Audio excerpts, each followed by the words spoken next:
Ang premature ejaculation, isa sa mga sanhi ng pagkakaroon ng problema sa mag-asawa tulad na nangyari kay Dr. Arnel Antonio.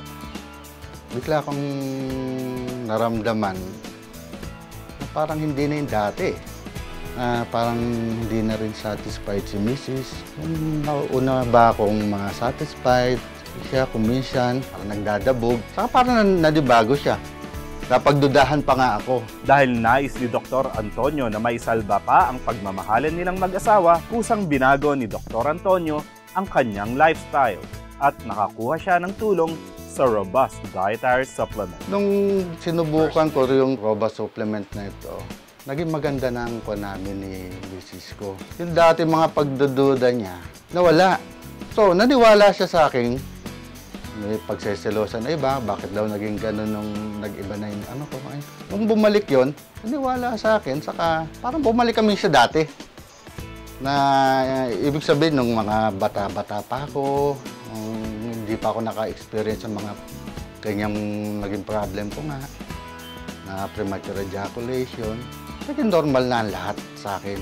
Yun. Kaya yun, mini-maintain ko na ngayon. Ang laki ng pasasalamat ko dito sa dietary supplement ko, dito sa Robust.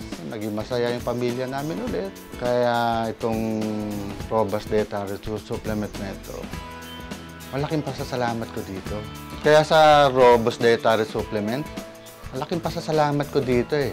Kasi pag kailangan namin ni Mrs., may naasahan kami. Kaya sa mga pare na astig na katulad ko, subukan yung uminom ng Robust Dietary Supplement. Subukan na to.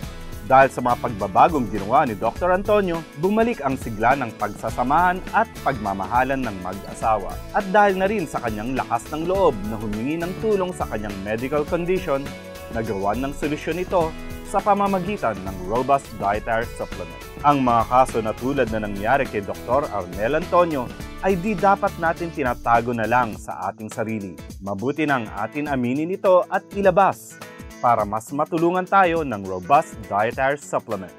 It can make you last longer.